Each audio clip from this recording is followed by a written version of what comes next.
Muy bien. Entonces, en este punto específico vamos a hablar acerca del peritaje médico legal en casos de violencia familiar, ¿no? He tratado de hacerlo lo más esquemático posible dentro de todos los aspectos. Y hay una cosa muy importante que siempre comparto con todos y tiene que ver con una frase de Francesco Carneluti, en la cual él menciona que el juez por definición ignora al comienzo del proceso los hechos sobre los que tiene que juzgar. Si los conociese, sería un testigo. El medio a través del cual llega a conocerlos son las pruebas. Al comienzo, el camino que tiene él que recorrer está en sombras y son las pruebas las que lo van a iluminar. Si vamos a la cuestión de eventos de violencia familiar, primero hay que tener una idea conceptual de qué cosa es la violencia. De acuerdo, en este caso, a la Organización Mundial de la Salud, la violencia es el uso intencional de la fuerza física, amenazas contra uno mismo, contra otra persona, un grupo o una comunidad que tiene como consecuencias, o es muy probable que tenga como consecuencias, un traumatismo, daños psicológicos, problemas de desarrollo o la muerte. Si nosotros lo queremos especificar a eventos de violencia familiar, esta va a ser una situación de abuso de poder o maltrato físico o psicológico por parte de un miembro de la familia sobre otro. ¿Y cuáles van a ser las formas en las que se va a presentar esta violencia familiar? Son cuatro las formas en las que se presenta. Tenemos una forma de violencia física en la cual va a existir el uso de la fuerza para dañar con todo tipo de acciones. El maltrato físico va a ocurrir con una menor frecuencia que la violencia psicológica, pero va a ser un hecho mucho más visible y notorio. En los eventos en que la manifestación fue una violencia sexual, tenemos que en este caso la violencia sexual va a ser el acto de coacción hacia una persona a fin de que realice actos sexuales que esta persona no aprueba o la va a obligar a tener relaciones sexuales. La otra forma de violencia familiar va a ser la psicológica, que en este caso va a ser la agresión a través de palabras, situaciones de control, humillaciones, amenazas y otras acciones con el objetivo de minar la autoestima de la persona. Y la violencia familiar de índole económica, que va a ocurrir cuando la persona que maltrata controla el acceso a todos los recursos de la víctima. ¿Qué tipo de acceso? Tiempo, acceso de transporte, alimento, vestimenta, refugio, seguro o dinero. Existen múltiples trabajos de investigación. Este es un trabajo que hizo, en este caso, la Defensoría del Pueblo, en la cual hicieron un mapeo estadístico acerca de los casos de denuncia familiar registrados a nivel de la Policía Nacional de Perú. Y tiene en este caso, un margen ascendente, ¿ya? A partir del año 2009 en que se realizó hasta la actualidad. En este estudio, por ejemplo, encontraron que el 85% de las personas que eran víctimas de alguna forma de violencia familiar era la persona de género femenino y un 15% eran personas de género masculino. Este fue un estudio multisectorial, multicéntrico, en la cual se hicieron una serie de regiones que fueron supervisadas. Estaba el departamento de Arequipa, Ayacucho, La Libertad, Lambayeque, Loreto, Moquegua, Puno y San Martín. Fue una investigación de tipo cualitativo en la cual se aplicaron fichas de recojo de información en un total de 325 que fueron distribuidos a la Policía Nacional del Perú, a trabajadores del Ministerio Público, del Poder Judicial, asimismo a las usuarias de los sistemas de justicia en nuestro país. ¿Y cuál fue el objetivo de este estudio cualitativo? Fue conocer cuáles eran las percepciones de los operadores del sistema de justicia y de las víctimas de violencia familiar sobre la implementación de la Ley 30364 y su reglamento, ¿no? Y el otro objetivo fue visibilizar qué obstáculos encontraban las mujeres víctimas de violencia que acudían, en este caso, a un sistema de justicia a nivel nacional. En este estudio hicieron una valoración de las diligencias en las que se disponía. Entonces, teníamos que había una toma de la manifestación de la víctima, que estaba en un porcentaje del 99% del total de encuestados, toma la declaración de la persona denunciada, el examen médico legal para determinar las lesiones físicas de la víctima, la evaluación psicológica de la víctima por parte del Instituto de Medicina Legal, el examen toxicológico, la información de antecedentes penales y judiciales del agresor, las medidas de protección a favor de la víctima, las coordinaciones con el Ministerio Público, las declaraciones de la víctima en las cámaras GESEL y otros. Entonces, de estos puntos de diligencia de la que se disponían, a nivel de las que pertenecían en forma directa al Instituto de Medicina Legal del Perú, eran tres: la que tenía que ver con la valoración médico-legal, en este caso para la determinación de las lesiones presentes; también teníamos la evaluación psicológica y las declaraciones en cámara GESEL. Y de ese estudio, ¿qué cosa es lo que se pudo arrojar como resultados? ¿No? A la pregunta de si los juzgados de familia se encontraban en capacidad de otorgar medidas de protección dentro del plazo establecido, se encontró que el 64% sí estaba en esta capacidad, pero un 36% no contaba con esta capacidad. Y respecto a la capacidad del Instituto de Medicina Legal, considerando que ellos hacían la valoración, en este caso, del certificado médico legal, la cuestión psicológica y la cámara GESE, teníamos que el 24% sí estaba en capacidad y el 76% restante no estaba en capacidad de hacer una cobertura adecuada. Entonces, ellos llegaron a la conclusión de que la ley 30364 tenía un porcentaje de avance del 81% y un retroceso del 19%. Haciendo un análisis introspectivo, ellos dijeron, ¿por qué el retroceso? ¿No? Y vieron de que esta ley, o a raíz de un mal uso o interpretación de la ley, se evidenciaba que fomentaba que la familia se desintegre, no habiendo forma de poder reconstruir el hogar, ya que no se permitía una solución de conflictos y era netamente sancionadora. Y el otro punto fue que la nueva ley, para ellos era un desastre, ya que penalizaba lo más mínimo.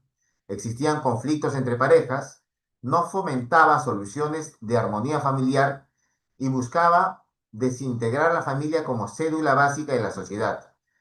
Y teníamos como consecuencia que los hijos iban a vivir sin la presencia de un padre o una madre. También hicieron una valoración de las razones que motivaban a la víctima a abandonar la denuncia. Y tenían que, habían porcentajes, y el mayor porcentaje estaba en que la víctima se reconciliaba con el agresor.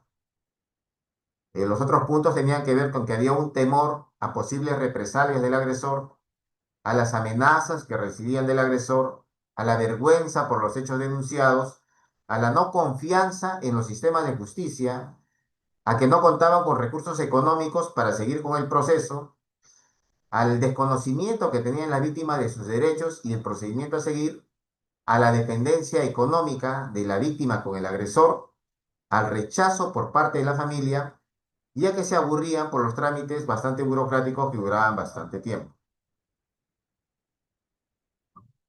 Entonces, si nosotros nos enfocamos a los puntos que tenían que ver con el Instituto de Medicina Legal del Perú, que tiene que ver con la valoración de estas víctimas de alguna forma de violencia, se tiene que tener en consideración de que el Ministerio Público, en este caso como ente rector del Instituto de Medicina Legal del Perú, tiene una guía médico-legal vigente hasta la actualidad, que hace la valoración integral de las lesiones corporales.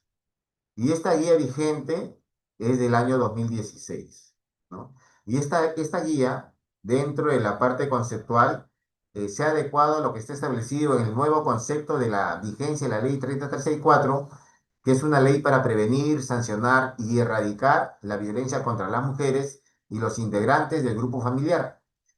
Y por ese motivo era muy importante que se generen documentos técnicos para estandarizar la metodología, la terminología y el procedimiento médico legal a efectos de poder elaborar un informe pericial de la valoración del daño corporal. Esto es muy importante y se encuentra dentro de la parte normativa de la guía, ¿no?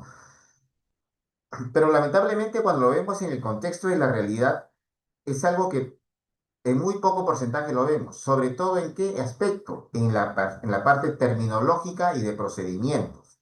la cuestión de estandarizar la terminología y el procedimiento de una valoración médico-legal tiene bastantes cuestiones de riesgo y amenaza y que muchas veces perjudican a una de las partes que está dentro de un proceso. El otro punto importante que establece la guía es que se tiene que hacer la emisión de un informe pericial.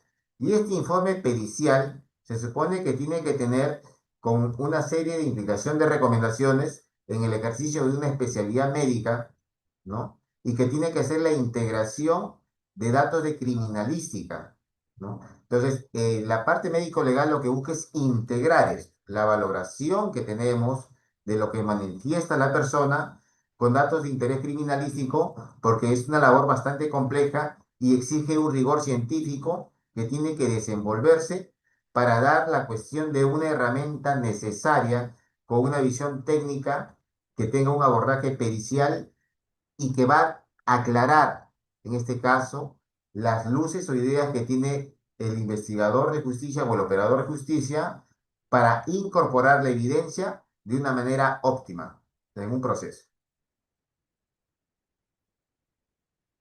¿Cuáles son los objetivos específicos que detalla la Guía Médico-Legal de Valoración Integral de Lesiones? ¿No? Primero es estandarizar los parámetros médico-legales a nivel nacional. ¿Para qué? Para hacer la valoración adecuada de un daño físico. Estandarizar técnicas del examen médico-legal en todas las unidades orgánicas del Instituto de Medicina Legal del Perú. Uniformizar la terminología y los criterios de valoración médico-legal para la elaboración de un adecuado documento técnico, orientar al profesional médico de otras instituciones de salud, sobre todo en este caso instituciones públicas como hospitales, ¿no? En los procedimientos a seguir para la valoración médica cuantitativa en días de asistencia o descanso médico legal, así como garantizar una atención pericial de calidad a los peritados y al sistema de administración de justicia peruano. Estos son los objetivos específicos que se encuentran dentro de la guía.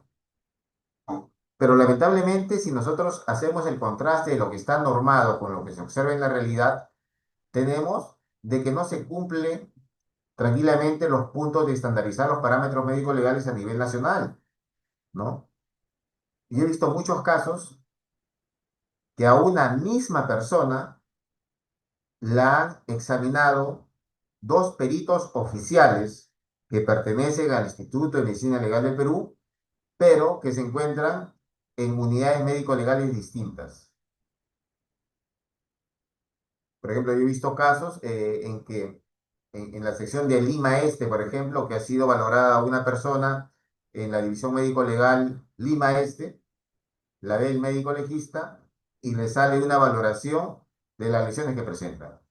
Y esa misma persona, por disposición fiscal, la mandan a que la valoren también en la unidad médico-legal de Huaycán, por ejemplo, que está bastante cerca. Y ahí lo ve otro perito oficial. Y este perito oficial ve a la misma persona, ve la misma lesión, hace la valoración, en este caso, de la parte corporal, tiene la cuestión de lo que le manifiesta en la data, de la ocurrencia, de la agresión, los lugares en los que fue agredido, la forma, todo, pero sin embargo hay una discrepancia marcada en lo que cada uno de ellos detalla en su certificado médico. Para unos puede ser, por ejemplo, que me ponga que presenta un eritema, pero el otro médico me pone que no, para él es una equimosis. O me pone que para él no es un equimo, sino es un equimoma. Entonces, esta problemática en la parte terminológica nos lleva a suponer de que no hay una formación o valoración integral, porque tenemos que partir del hecho de que esos profesionales médicos que la han examinado, esta presunta víctima, son peritos oficiales, pertenecen a la misma institución, ¿no? Al Instituto de Medicina Legal de Perú. Entonces, tenemos el punto que primero partir es que es muy probable de que no hayan hecho la lectura adecuada de esta guía médico-legal. ¿Para qué? Para poder hacer un discernimiento adecuado en base a la evidencia de lo que ellos están observando, ¿no? Si vamos en forma específica a la lesión, tenemos que la lesión va a ser la alteración somática o psíquica que perturba, amenaza o inquieta la salud de quien la sufre.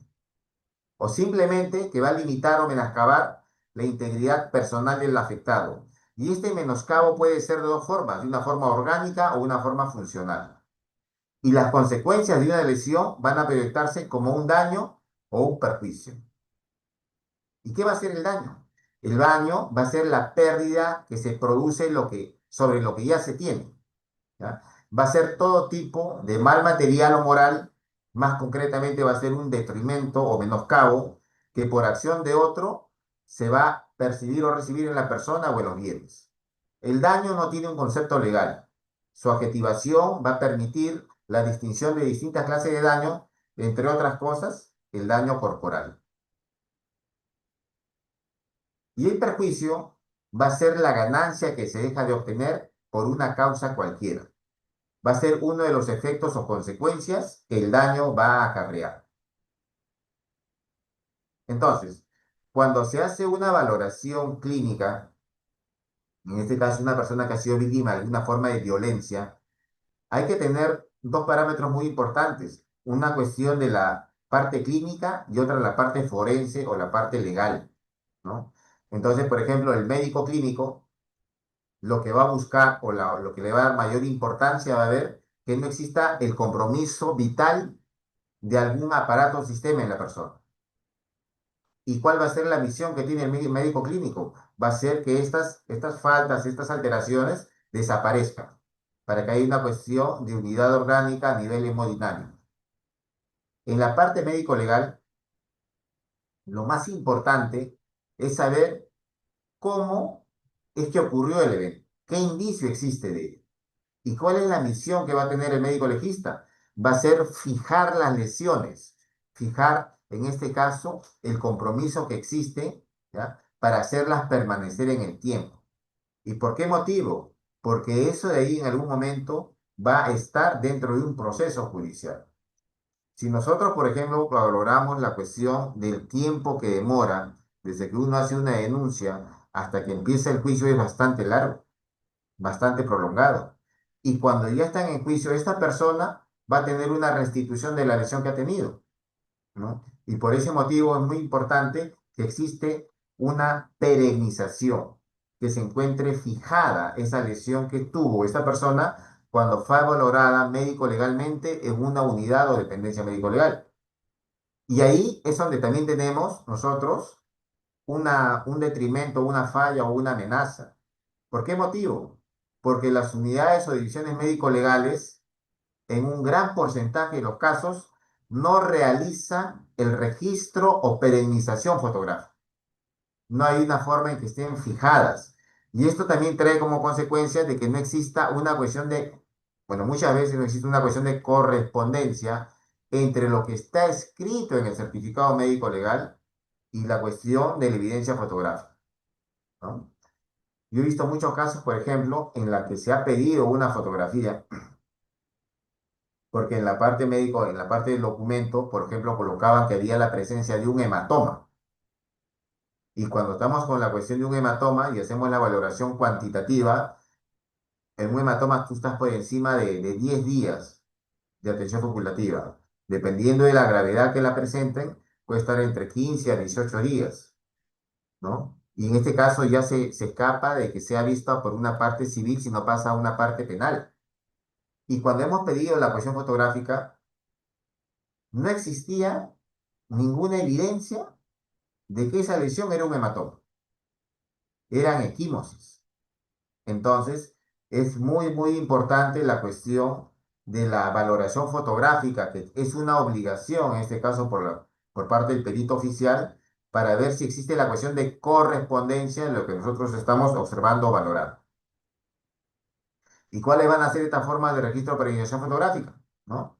Tenemos la cuestión escrita, la fotografía, la cuestión imageneológica o radiológica, la realización de esquemas o dibujos y el uso de testigos métricos o reglas dentro de la valoración de las lesiones.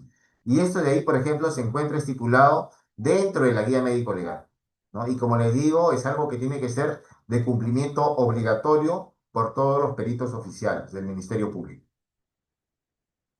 Si hacemos una valoración o clasificación del tipo de lesiones, van a existir lesiones culposas y lesiones dolosas, que van a ser no intencionales e intencionales respectivamente, ¿no? En las culposas van a tener lesiones simples, calificadas, de negligencia, imprudencia o inobservancia del reglamento. Y en las dolosas van a haber lesiones leves, graves, preterintencionales, seguidas de muerte o con resultado fortuito. Y si vamos a la cuestión de la calificación desde el punto de vista penal, tenemos que ver si estas lesiones van a ser catalogadas como faltas o como delitos. Y ahí va a depender del tipo de la lesión descrita y del caso que va a tener en este caso dentro de la baremación o elaboración médico-legal de un documento o certificado médico-legal. Si vamos ahora a una valoración de las características, tenemos lesiones contusas. Una lesión contusa es aquella que va a ser provocada, en este caso, por un agente que tiene una superficie roma de consistencia dura o flexible y que tiene masa. Va a ser, en este caso, producida por una acción violenta sobre el cuerpo. Este agente puede ser algo que impacte en el cuerpo o también va a ser que el cuerpo impacte sobre él. Entonces, es muy importante tener en consideración eso. Por ejemplo, si una persona está en estado etílico, supongamos, y está caminando y tiene una inestabilidad para la marcha, y esta persona se cae e impacta sobre una superficie, sobre la pista o una piedra, dependiendo de la zona en la que esté, ¿va a tener una lesión contusa? Sí. Y esa lesión contusa va a tener una serie de características propias definidas que nos va a permitir saber qué cosa fue el agente que la causó. Y eso, como les vuelvo a reiterar, está estipulado en la guía médico-legal. Pero sin embargo, cuando uno ve un certificado médico-legal, ve cosas bastante generales. Por ejemplo, te ponen, presenta una equimosis de 2 por 2 de color violáceo ubicado en antebrazo derecho. Punto. No te pone nada más. En base a esa descripción que existe en un gran porcentaje de los certificados médicos legales, uno puede inducir o suponer o tener una idea de cuál fue la gente que lo causó. No, no existe. Entonces, si nosotros nos basamos en lo que está estipulado en la Guía Médico Legal vigente del año 2016, ahí, por ejemplo, en la página 69 dice que, de acuerdo al artículo 199 del Código Procesal Penal, el perito oficial tiene la obligación de decir cuál fue el arma o instrumento que ocasionó la lesión descrita. Y para hacer eso, se supone que tiene que haber una descripción semiológica de la lesión que nos lleve a nosotros a decir cuál fue el agente causal. Si existe en este caso un patrón figurativo o algo que nos lleve a saber qué la ocasionó. Pero en este caso existe una omisión de datos que es realizado por el mismo perito oficial y nos lleva a qué? A que nosotros quedemos en una cuestión de duda, una cuestión de no poder definir lo que están en este caso tratando de inculpar o procesar a una persona. Si vamos a la parte de los mecanismos de la acción o de acción de las lesiones contusas, hay varios tipos de mecanismos, ¿no? Por ejemplo, existen mecanismos de contusión en la que solamente actúa un elemento, ¿ya? Y cuando actúa solamente un mecanismo, va a ser una lesión contusa simple. Y cuando actúa más de un mecanismo, vamos a hablar de una lesión contusa compleja, ¿ya? ¿Y estos mecanismos qué son? Los mecanismos son las formas como es que se va a producir una lesión. Acá entra la cuestión de la biomecánica. La biomecánica también tiene que ver con la cuestión de la criminalística y es algo que se tiene que incorporar dentro de una valoración médico-legal, ¿no? Para ver si existe la cuestión de correspondencia o causalidad directa, ¿no? Algo que a mí me lleve a suponer, ¿no? No, a tener una idea bastante clara y precisa de si existe una causalidad o es algo que yo lo puedo vincular, si existe una vinculación, en este caso, entre el agente contuso o el agresor con la lesión que está siendo valorada. Entonces, el mecanismo directo es aquel que tiene efecto directo sobre el cuerpo. Y son 5 los tipos de mecanismo directo: la percusión, la presión, la fricción, la tracción y la torsión. La percusión es cuando un agente va a cesar su acción en el momento que encuentra una parte de la superficie corporal. Por ejemplo, si yo agarro y golpeo y ahí mi puño cesa la acción en la parte, en este caso agredida, eso se llama percusión. La presión es cuando se ejerce una fuerza constante por un tiempo determinado. Aquí en presión, para hablar de presión es importante eso. Fuerza constante por tiempo determinado, ¿no? En un cuerpo, región corporal, en relación a una superficie estática, ¿ya? En la cual va a existir dos fuerzas de presión encontradas. Yo para hablar de presión, de un mecanismo de presión, tengo que considerar qué cosa, fuerza constante y tiempo determinado. Si no existen esos dos factores, yo no puedo suponer o poner que algo fue generado por presión en un cuerpo o una lesión. ¿Ah? El otro mecanismo es la fricción. La fricción es cuando se produce un roce tangencial de una parte del cuerpo contra otro, ¿no? Y la fricción más frecuente es la cuestión del roce, por ejemplo, de un arañón. Si yo hago la cuestión del pase tangencial de mi mano en una superficie, eso de ahí es un mecanismo de fricción. Hay un impacto tangencial en una región corpórea y me va a dejar lesiones específicas o definidas. En este caso son las de tipo escoriación, por ejemplo. El otro mecanismo es la tracción, que es cuando un cuerpo es sometido a una fuerza unidireccional ajena. El otro mecanismo es la torsión, que cuando un cuerpo o una región es sometida a varios movimientos combinados de producción de lesiones, que por lo general son en forma de espiral. Entonces, estos son los cinco mecanismos directos que existen y están determinados por la guía médico-legal para hacer una valoración de correspondencia desde el punto de vista de la biomecánica con las lesiones que se pueden observar en una valoración médico-legal de lesiones. Y también tenemos un mecanismo indirecto.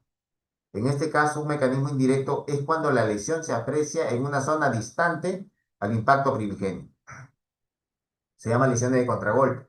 Esto, por ejemplo, se observan en sucesos de tránsito o zonas donde hay una cuestión de un impacto que genera y que me va a dejar una zona o una lesión en una zona opuesta donde hubo la lesión primigenia, ¿no? Generalmente son este tipo lesiones contusoencefálicas que son de antipolo o cuestiones que tengan que ver con distancia en la cuestión de caída. Por ejemplo, si una persona salta del segundo piso o es empujada de una altura superior a 1 metro, ¿ya? E impacta sobre, en este caso, sobre los pies o los talones, ¿ya? Yo no voy a encontrar una lesión en esa zona. ¿Dónde vas a encontrar por lo general la lesión? En una parte de contragolpe, que por lo general está en la columna vertebral, ¿no? Entonces, ese es un mecanismo indirecto de producción de lesión.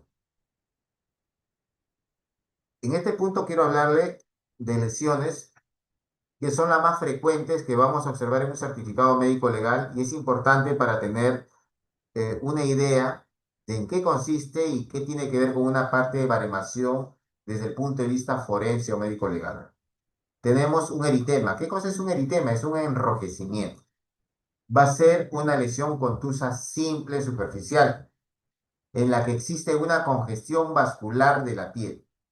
¿Ya? Puede ser de origen traumático y también de origen no traumático. Por ejemplo, existen eritemas, en este caso hay un eritema en pañal que se puede ver en menores de edad, que vamos a ver un enrojecimiento a nivel de la parte glútea de las nalgas, que no tiene nada que ver con un evento traumático, sino con algo de un evento de contacto que existe. La otra lesión con frecuencia que se observa en los certificados es la tumefacción. La tumefacción es lo que comúnmente se llama como chinchón o hinchazón, ¿no? Entonces, una tumefacción va a ser el incremento del volumen por extravasación del fluido linfático que va a infiltrar un espacio intersticial. Esto así en cuestión simple, ¿qué cosa es? Es un chinchón o hinchazón que puede tener una persona en alguna parte del cuerpo, sobre todo en la parte de la cabeza. Por ejemplo. Uno se golpea la cabeza y se toca la cabeza, va a notar algo que está sobrelevado. ¿Eso qué cosa es? Una parte tumefacta. Acá, por ejemplo, en esta fotografía vemos,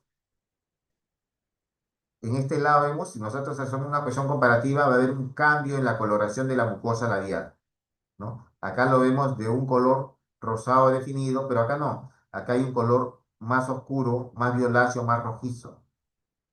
Lo mismo que vemos acá, por ejemplo, en la parte orbitaria, vemos un cambio en el color a nivel de la piel. Entonces, esta lesión, ¿qué cosa va a ser? Va a ser una equimosis. Eso que tenemos ahí que hemos visto es sangre muerta. Esa sangre muerta se va a producir, ¿por qué motivo? Porque ha habido una ruptura de los capilares sanguíneos. Y esta ruptura de capilares sanguíneos va a producir un infiltrado hemorrágico. Y va a tener ¿qué cosa? Va a tener dolor y vamos a observar ese cambio en la coloración de la piel, ¿no? Ahora, ese cambio en la coloración de la piel es muy importante. ¿Por qué? Porque nos va a dar un patrón que se llama cromo-crono-diagnóstico. Cromo tiene que ver con la cuestión de color, crono, tiempo y diagnóstico en este caso, para hacer una correspondencia de cuánto tiempo tiene generada esa lesión. Ese es muy importante, ¿ya? Ahora, si nosotros vemos, por ejemplo, esto de acá, también vemos una cuestión de un cambio de color, ¿no? Una cuestión, pero acá hay una cuestión particular. Existen formas particulares de equimosis. Entonces, cuando una persona tiene una equimosis en la región suborbitaria o periorbitaria, ¿ya? Van a tener una lesión que le llaman ojos de mapache.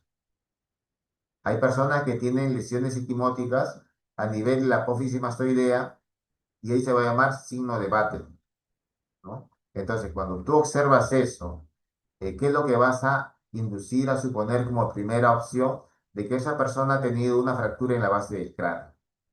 Existe otra forma particular de equimosis que se llama petequia, que petequia es una lesión equimótica puntiforme, ¿no? Entonces, cuando ves una lesión equimótica puntiforme, es una forma particular de equimosis que se llama petequia.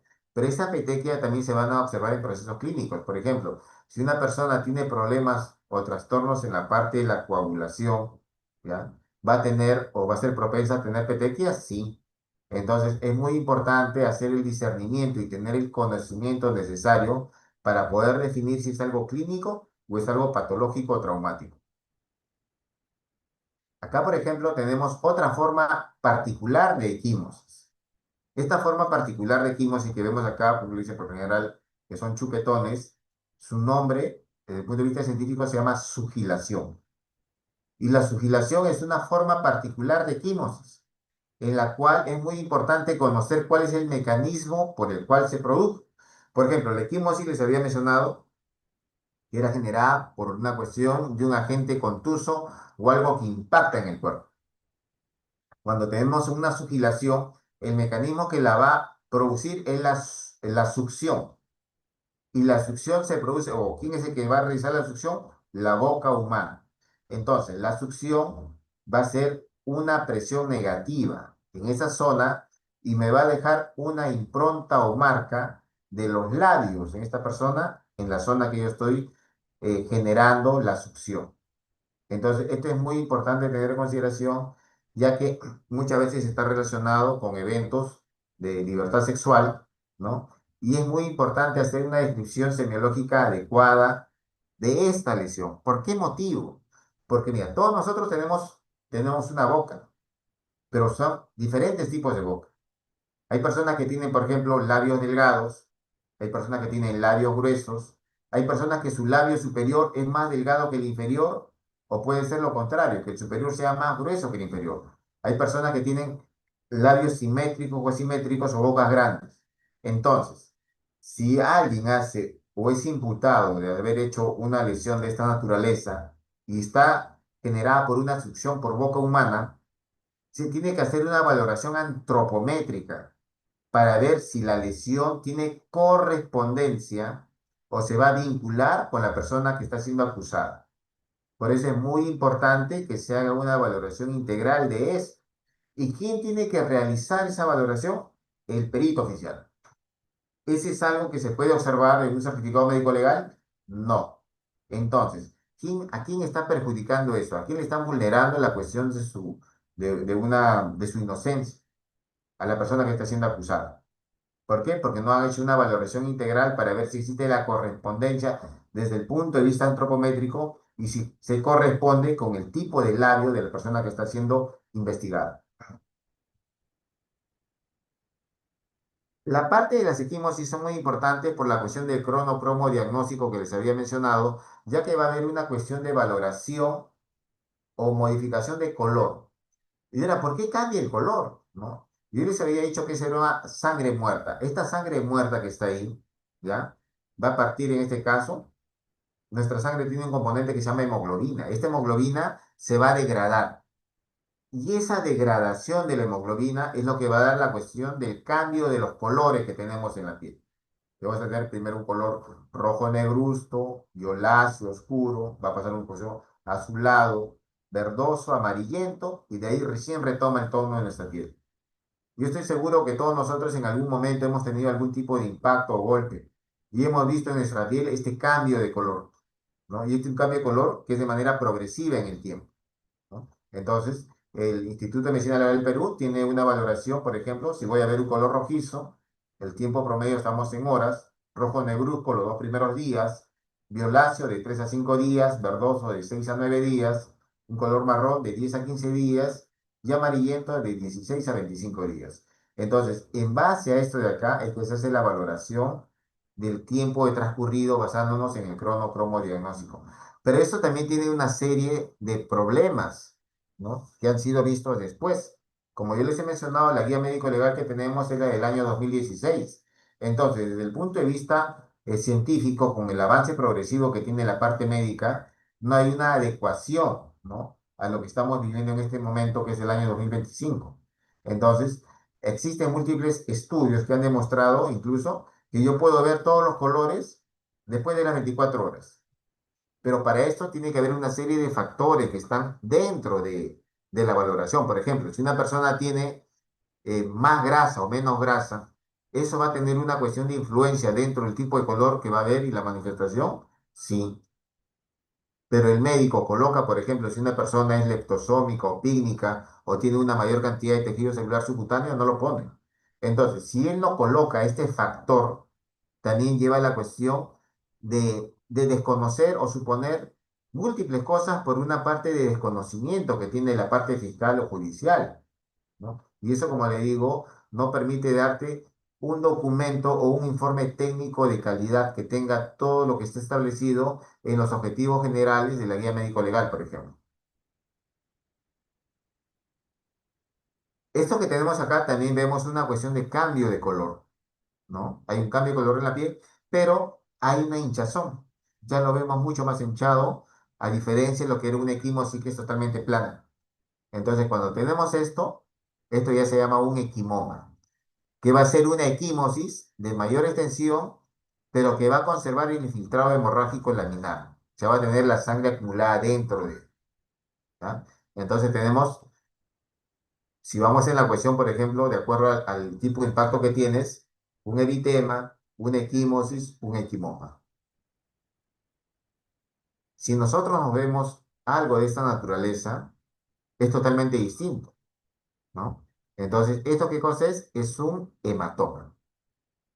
Y un hematoma va a ser la lesión contusa que se caracteriza por una extravasación sanguínea que se colecta en planos superficiales y profundos, disecándolo, ¿no? En este caso, el equimoma solamente estaba en qué? En planos superficiales, pero cuando ya abarca los planos profundos, ya es un hematoma, ¿no? Entonces, por este motivo es muy importante, ¿qué cosa? El registro preiniciación fotográfica. Porque estos casos, por ejemplo, cuando van a llegar a nivel judicial, tranquilamente van a pasar 5 o 6 meses o tal vez más tiempo. Ya no se le va a observar eso en la persona. Y cuando tiene la cuestión de la evidencia fotográfica, ya tiene una idea más clara la parte, en este caso, del juez, para ver qué tipo de sanción va, en este caso, colocar o registrar, ¿no? O sancionar. Por eso es muy importante la cuestión del registro fotográfico, que como le reitero, es una obligación de la parte médico-legal, pero que no lo realizan casi en totalidad. Acá, por ejemplo, lo que vemos son lesiones escoriativas, ¿no? Que son arañazos, arañones o como quieran llamarlo, pero que son escoriaciones. Entonces, una escoriación es una lesión contusa simple, pero acá ya existe una pérdida, en este caso, de la integridad de la piel. Compromete la epidermis, la edermis, y va a llevar a cuestión de denudamiento del dermis papilar, y que por lo general es causada por contacto con superficies rugosas, ¿ya? O armas blancas o elementos de naturaleza biológica como son las uñas. Existen heridas contusas que son soluciones de continuidad en piel por agentes contusos. Este es muy importante tener una idea y se va a basar en las características de las lesiones. Una herida contusa, por ejemplo, va a tener bordes invertidos e irregulares. ¿Ya? Las paredes o el lecho va a ser irregular, van a tener presencia de puntos dérmicos y va a estar asociada a otro tipo de lesiones contusas perilesionales. Por ejemplo, si a una persona le cae una piedra en alguna parte del cuerpo, en la cabeza, supongamos, en la cual hay contacto con el cráneo, que es una superficie dura, me va a generar, ¿qué cosa? Una herida contusa y voy a tener con estas características. Es muy importante que exista esto dentro de la descripción semiológica de la parte médico-legal, porque puede haber confusiones con otro tipo de heridas que van a ser cortantes, ¿no? Cuando hay, en este caso, la acción de un elemento o un arma blanca, por ejemplo. Cuando hay una herida cortante, las características son distintas. Va a tener bordes evertidos irregulares. Va a haber paredes y lecho regular. No existen puentes dérmicos y van a presentar una forma específica que es una forma de coma. ¿Ya? Tiene una cuestión de una cola de entrada y una cola de salida, ya que son las coletas de la casaria. Entonces, es muy importante que estos datos estén especificados y definidos dentro de un certificado médico legal para poder hacer el discernimiento si eso fue ocasionado por un agente o arma punzocortante o un agente contuso, ¿no? También existen heridas punzantes.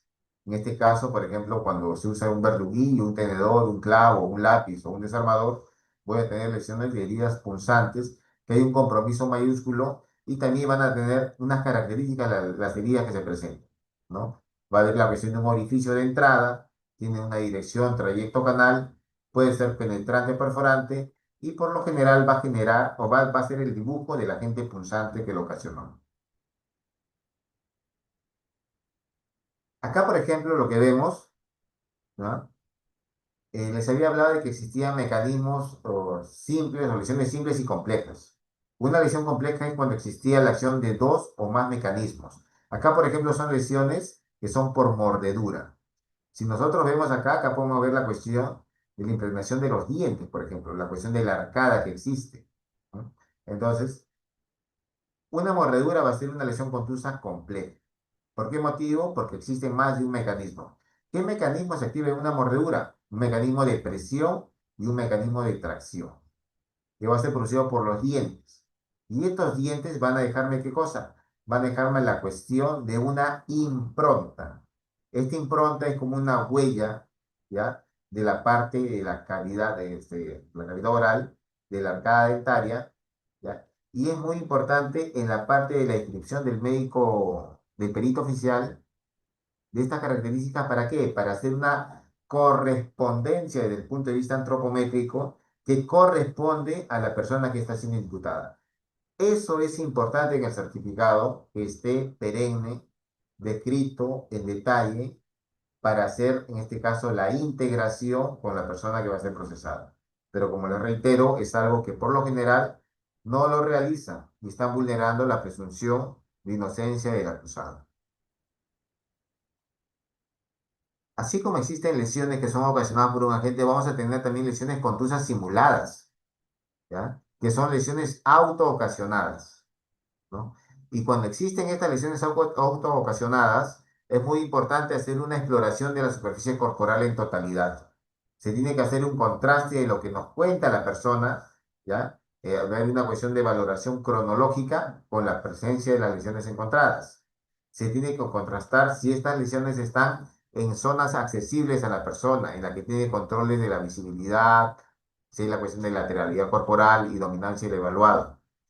Estas lesiones por lo general son como dibujadas. Hay personas que agarran y se empiezan a arañar, pero como sienten dolor, hacen una lesión de trazo bien leve e irregular y tú lo vas a ver eso en las características. Por eso tiene que hacer una valoración definida y eso también se supone que tiene que estar dentro de la característica de lo que hace el perito oficial en una valoración o descripción de las lesiones que ha encontrado. Pues también se tiene que hacer un contraste y correspondencia de ubicación de lesiones y el daño en la vestimenta. También vamos a tener lesiones de defensa. Las lesiones de defensa tienen que ver con la activación del instinto de conservación, en la cual una persona va a buscar autoprotegerse. Y en este caso, estas lesiones de defensa se van a encontrar en la cara posterior interna de antebrazos, ¿ya? Y en la parte externa de muslos o lesiones corporales sobresalientes.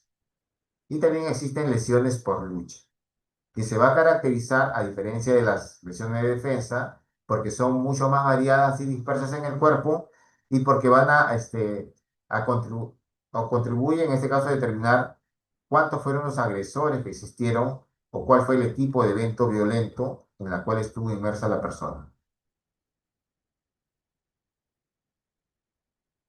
Este es un tema bastante amplio, bastante complejo, pues yo quisiera compartirle con ustedes algunos casos en los cuales se hace la valoración de certificados médicos legales, y en este caso con una denuncia va a haber una persona que va a ser procesada y que va a buscar una cuestión de una sanción con otra persona que está haciendo en este caso el rol o papel de víctima. Este acá es una sentencia del colegiado mixto de Huánuco, ¿no? Que fue realizado, esta sentencia salió el 27 de marzo de este año, del año 2025, ¿no? En la cual existían maltratos. Yo fui citado como perito de parte, y en este caso, por ejemplo, había una denuncia por faltas contra persona en agresión física, ¿no? En la cual había manifestado de que en este caso era un padre, un padrastro, ¿no? Que le había hecho una serie de lesiones o alteraciones, en este caso a una persona adulta, ¿no? Cuando se hace la valoración, en este caso los elementos, había un certificado médico legal que era el 13731 BFL, que significa violencia familiar lesiones, ¿no? Y en este certificado médico legal le habían encontrado la presencia de quimosis circular, los de 1,5 centímetros de diámetro en tercio medio anterior del brazo izquierdo, equimosis de 3 por 2 en tercio medio anterior del antebrazo derecho, y como conclusión tenía que presenta signos de lesiones traumáticas corporales recientes, ocasionado por agente contundente y dígito presión. Se sugiere evaluación por servicio de psicología forense y le da una atención facultativa de 2 y una incapacidad médico-legal de 6. Como les había mencionado, los médicos por lo general se colocan es algo bastante simple. Pero acá, por ejemplo, yo podría saber, en base a lo descrito, si este es algo reciente como coloca el médico, es imposible saber. ¿Por qué motivo? ¿Me ha puesto de qué color es la equimosis? Acá me ha puesto equimosis rojiza, violácea, verdosa, algo. No, no me pone nada. Me pone equimosis circular de 1,5 de diámetro, tercio medio anterior del antebrazo izquierdo. Punto. La número 2, equimosis de 3 por 2, tercio medio anterior del antebrazo derecho. Entonces, este perito oficial tiene la capacidad, o en este caso la formación académica necesaria para hacer esta valoración, ¿no? ¿Y con eso qué cosa? ¿Esto favorece en este caso al procesado? Tampoco. Entonces, a este tipo de documentos son los que ustedes se tienen que cuestionar, ver la cuestión de lo que está dentro de la inscripción para ver si tiene la cuestión de la correspondencia, ¿no? Entonces, acá es muy importante. ¿Por qué? Porque la misma guía médico legal dice que nosotros tenemos que basarnos en los hallazgos que existen en el examen médico, los hallazgos. Pero estos hallazgos tienen que tener una descripción semiológica detallada. Y esto de acá se supone que ha sido realizado por un perito oficial que tiene la formación académica necesaria, entre comillas, para poder, en este caso, hacer una descripción de lo que está viendo, pero vemos todo lo contrario. Entonces, en este caso, ¿qué es lo que decía la parte del colegiado? Que es preciso que el juzgador haya llegado a la certeza respecto a la responsabilidad penal del encausado, ¿no? Lo cual solo puede ser generada por una actuación probatoria suficiente. Este certificado médico legal tendrá la cuestión de ser un documento probatorio suficiente para lo que se están acusando. No. Entonces, este medio probatorio no tenía ningún tipo de evidencia o argumentación para hacer la parte del proceso, ¿no? Entonces, cuando hice la presentación del caso, hice la cuestión de la pericia de parte que introdujimos, ¿ya? Se llegó, bajo el amparo en este caso de este artículo de la Corte Interamericana de Derechos Humanos, de que el principio de presunción de inocencia, tal y cual se desprende del artículo 8.2 de la Convención, exige que una persona no pueda ser condenada mientras no exista prueba plena de su responsabilidad penal. Esto es importante. ¿Ah? Si obra contra ella prueba incompleta o insuficiente, no es procedente condenarla, sino absolverla. Entonces, en base al peritaje de parte, en base a la explicación científico-técnica de esas omisiones que existían en esa pericia oficial, es que se absuelve al procesado, ¿no? Y se hace la cuestión del archivamiento del caso. Este caso es muy particular. ¿Por qué motivo? Porque esta misma persona, este mismo denunciado, por ejemplo, en una primera instancia fue denunciada por violación sexual. ¿Ah? Desde que fue denunciado hasta que fue la cuestión del proceso, el plazo que pasó hasta que también salió absuelto fue casi 4 años y medio. Y salió absuelto, en este caso, de la presunta violación sexual que estaba, en este caso, manifestando la víctima, que es la misma persona que después de ello le vuelve a denunciar por una agresión física, porque tampoco había la correspondencia. Y en ese caso, el certificado médico legal tenía imposibles médicos, ¿no? Hay imposibles médicos que no tienen ningún tipo de sustento, fundamento desde el punto de vista médico-científico. Y ahí lo grave es que ha sido elaborado por un perito oficial del Instituto de Medicina Legal del Perú. Y es un perito oficial que en base a la ignorancia científica que tiene, va a jugar con la libertad de una persona. Por eso es muy importante hacer una valoración integral adecuada de lo que está escrito en el documento, para evitar la cuestión de un error de condena, que por lo general es algo que siempre existe. Este es otro caso también que tiene que ver con la valoración de lesiones, ¿no? Por ejemplo, fue una sentencia de octubre del año 2024 en la cual se estaba haciendo la, la valoración a un menor de edad. Hicieron una denuncia contra una profesora en una guardería, ¿no? Y para este caso tenía un certificado médico legal, ¿no? Este certificado médico legal 7584L, en la cual colocaban la presencia de una equimosis negruzca de 0,5 por 0,5, ubicado en tercio inferior de parrilla costal derecha, una equimosis negruzca de 1 por 0,5 en la región inguinal izquierda, una equimosis negruzca de 3 por 1 en la cara lateral del muslo izquierdo, y llega a la conclusión de que presenta signos de lesiones traumáticas corporales recientes, ocasionadas por percusión con objeto contundente, por lo que le dan una tensión facultativa de 1 y una incapacidad de 4. Entonces, cuando se hizo la valoración, porque nosotros también presentamos, a mí también me hacen la cuestión de la consulta, si es un peritaje médico de parte, ¿no? A este certificado médico legal, y se demostró que no existía una evidencia clínica ni argumentación científica para acreditar de forma objetiva la correspondencia en tiempo entre la lesión y las conclusiones descritas. No existía una argumentación que permita afirmar que el agente causal fue un agente contundente como ellos afirmaban. Y acá teníamos que ver con la cuestión del color que existía. Desde que hizo la denuncia hasta que pasó el examen médico legal, fueron menos de 2 días y había un color negruzco. Si nos basamos en la parte del cronocromo diagnóstico, no había una cuestión de correspondencia, en este caso científica, a lo que estaban afirmando. Aparte de eso, ¿no? Decía que el certificado médico legal fue cuestionado por la cuestión de transcurso en tiempo que sucedieron los hechos, ¿ya? Y también por la cuestión de la gente, ¿no? ¿Existían lesiones en esta persona? Sí existían lesiones, pero no había la cuestión de correspondencia en el tiempo. Entonces, cuando se argumenta que un menor de 2 años de edad no tiene el control de la lateralidad, del control de su movimiento, o sea, ahí, por ejemplo, el juez tenía la idea de que un niño de 2 años ya no puede caerse, que es prácticamente como un adulto que tiene una capacidad de respuesta autónoma en la cuestión de sus miembros superiores e inferiores. Y esto es totalmente falso, porque es un niño que todavía no tiene un control de la lateralidad.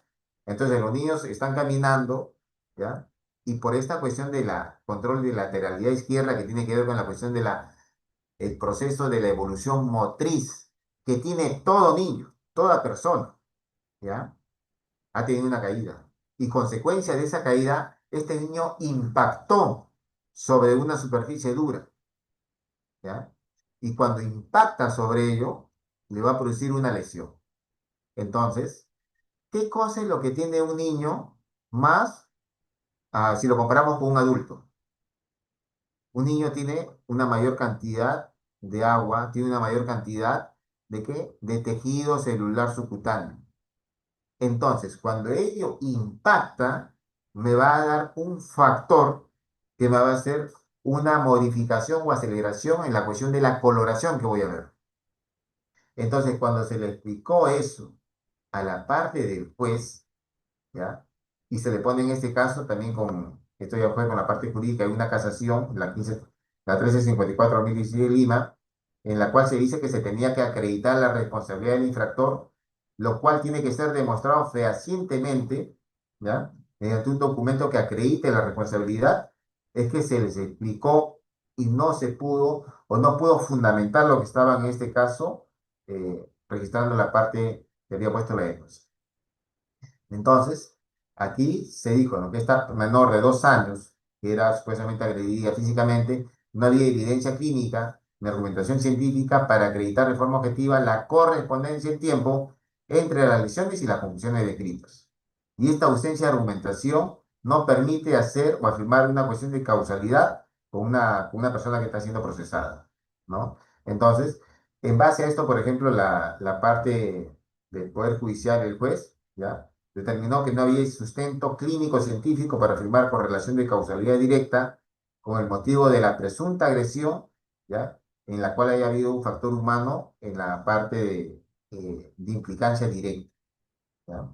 Y también se puso la cuestión de los procesos de adaptabilidad, considerando la cuestión de la edad que tenía la menor y tenía que ver con una cuestión de caída, las lesiones que presentaban, que no tenían una correspondencia, una ubicación en tamaño, en color y demás puntos que fueron descritos y analizados a detalle con una pericia de parto, ¿no? Entonces, ¿qué es lo que hace la parte, en este caso, del Poder Judicial?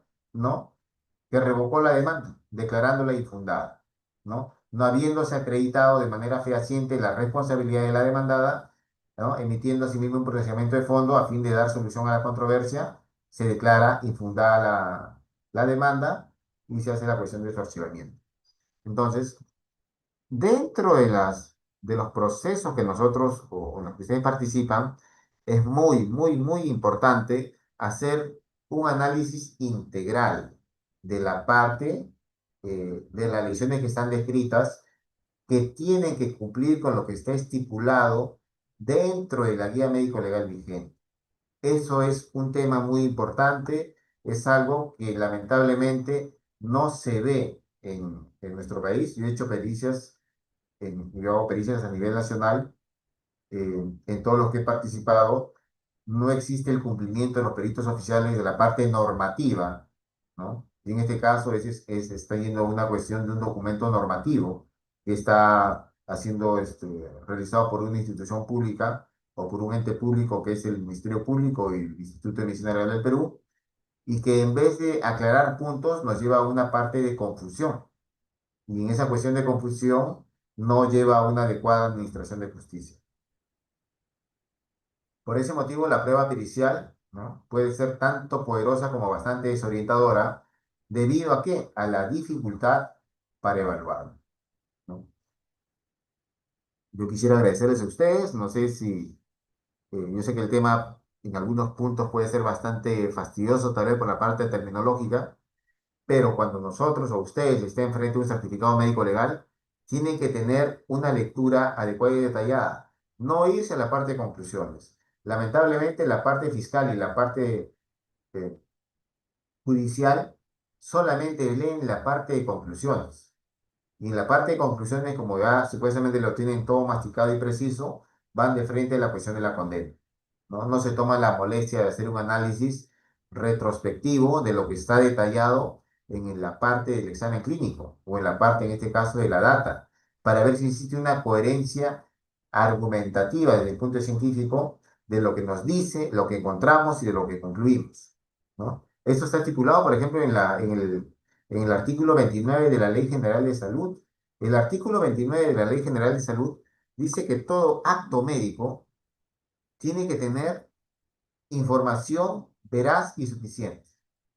Ahora, ¿un certificado médico legal es un acto médico? Sí. es algo que se ha establecido por ley. La Ley General de Salud también establece que un certificado médico legal es el equivalente a una historia clínica y como tal tiene la cuestión de un acto médico y tiene que contener todo lo que se realizó ahí. Y de acuerdo a esta ley tiene que tener ¿qué cosa? Información veraz y suficiente. Ese certificado que hemos visto, por ejemplo, en la cual solamente me pone una equimosis circular, ¿tiene información suficiente para acreditar un hecho? No. En el otro certificado había información eh, veraz para acreditar el hecho. No. Entonces, estas falencias que existen en este caso en los peritos oficiales es algo que se tiene que tener bien en claro cuando se hace una valoración integral con una pericia de parte o una demostración o argumentación científica dentro de un proceso judicial. ¿Para qué? Para evitar la cuestión de un error de condena. Una mala condena, actualmente todos estamos nosotros propensos o somos susceptibles de ser denunciados de cualquier cosa y vamos a tener que hacer una valoración de estos documentos que lamentablemente no tienen la integración, no cumplen con lo estipulado en la parte normativa y al final perjudica nuestra libertad, ¿no?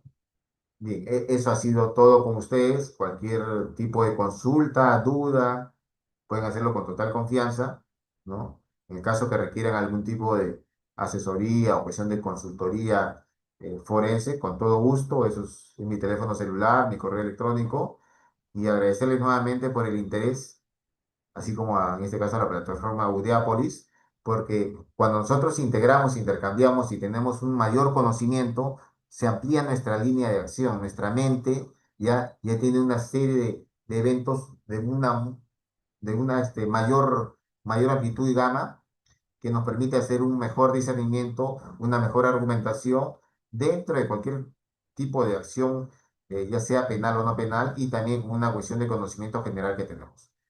Nuevamente, muchas gracias por Doctor, en este caso. discúlpeme, ¿puede leer su WhatsApp, por favor? Así, el WhatsApp es el mismo, el número nueve seis Oh, uno ¿puede leer, doctor? Ahorita le envío un mensaje, por favor. Gracias, doctor. Unos segundos, estimados doctores. Gracias, doctor. ¿Sí? ¿Puedo leerlo, doctor? Sí, sí, sí, sí, correcto. Ah, Ya. ya. Entonces, Entonces, puede continuar, doctor. Gracias. a ver, acá, en la parte del chat estoy viendo algunos. Sí, doctor, porque todavía tengo clase hasta las 10:30. Ajá, Son 9:30, 9:40 recién. Gracias, doctor. ya. Acá, por ejemplo, en una sola sesión se puede determinar la afectación psicológica. ¿Cuántas horas es recomendable para evaluar una víctima de violencia familiar? ¿Cómo se puede determinar si la violencia que ha sufrido la víctima son de hecho reciente o no anterior? A ver, en la parte de psicología también existe una guía médico-legal para la valoración, en este caso, de afectación psicológica que tiene una persona. Entonces, si es una valoración, por ejemplo, por un evento de integridad sexual, ¿ya? De lo que está normado o estipulado es que se hagan en 2 o 3 sesiones. ¿Ya? Eso es lo que está normado, determinado en este caso por el Instituto de Medicina Legal del Perú, ¿no? Y cuando son eventos de violencia familiar, por lo general lo hacen en una sola sesión, ¿ya? Entonces, en este caso también ya son lineamientos o políticas propias institucionales de lo que se realiza. ¿Cómo se determina si la violencia que ha sufrido la víctima son de hecho reciente o anterior? Ahí va a depender de la cuestión del tiempo transcurrido entre la agresión y en este caso la parte de la denuncia. Por ejemplo, hay muchos eventos que son realizados en flagrancia cuando están dentro de las primeras 24 horas, ¿no? Pero hay muchos casos que la persona denuncia después de 3 o 4 días, y en este caso hay una cuestión programativa en lo que ya es por consultorio de la parte de psicología, ¿no? Entonces, ¿qué es lo que tiene que ver ahí? De forma concreta y definida, si existe consistencia y coherencia en el relato. Eso es lo más importante que tiene que saber o se tiene que demostrar dentro de una valoración o un examen psicológico. La persistencia y coherencia en el relato. Y eso es algo que por lo general existe. o es algo que por lo general lo indica el perito psicólogo en muy pocos casos, ¿no? La cámara Gesell, por ejemplo, ¿qué cosa es la cámara Gesell? La cámara Gesell es un interrogatorio. La cámara Gesell es algo que tiene conclusiones en la parte final, no. La cámara Gesell es una cuestión de un procedimiento en la cual entra el perito psicólogo, entra en este caso la persona que va a ser evaluada, se le hace una serie de preguntas y hay una respuesta en la misma. ¿Existe credibilidad de testimonio en nuestro país? No existe credibilidad de testimonio. Lo que me está respondiendo, ¿hay alguna persona que me pueda decir, ah, ya, ¿es verdad ello? No. ¿Por qué? Porque existe la ausencia o la cuestión de la no valoración de credibilidad de testimonio en nuestro país. Pero sí existe un uso indebido de una prueba. Por ejemplo, dentro de la parte de las acusaciones fiscales que yo he podido tener la oportunidad de leer, el fiscal escoge preguntas de la Cámara Gesell, escoge preguntas que tienen una cuestión de sindicación directa con el acusado y lo coloca. Eso de ahí es un uso indebido de prueba. ¿Por qué motivo? Porque esta Cámara Gesell va a ser integrada en el informe psicológico en el primer acápite que tiene que ver con la parte del relato, ¿no? Entonces, cuando pase en la parte psicológica, se integra la cámara Gesell a la cuestión del modo de vida de la persona. Ahí va a haber la cuestión de de su vida intrafamiliar, de la cuestión de la parte educativa, o sea, de la parte del nacimiento hasta la etapa de vida en la que se encuentra. Todos los puntos, ¿no? Y después de la valoración va la parte metodológica, va la parte de los exámenes que se han realizado, va la parte del análisis e interpretación de todo lo que ha contado con la cuestión de su modo de vida, y con eso me saca ¿qué cosa? Las conclusiones. Entonces, cuando existe, en este caso, un informe psicológico, sí voy a tener conclusiones. Y en esas conclusiones me tiene que decirme en forma específica si existe o no existe la afectación psicológica. ¿Y cuál de ellas existe? Existe una afectación psicológica cognitiva, existe una afectación psicológica conductual, existe una afectación psicológica emotiva, o existen las tres. Y eso de ahí se supone que tiene que tener la presencia de indicadores dentro del informe pericial. Y ahí tenemos también que ver si tenemos indicadores de corto plazo, de mediano plazo o de largo plazo. Ahora, ¿por qué este tipo de indicadores? Porque va a depender del tiempo transcurrido entre el hecho y la denuncia.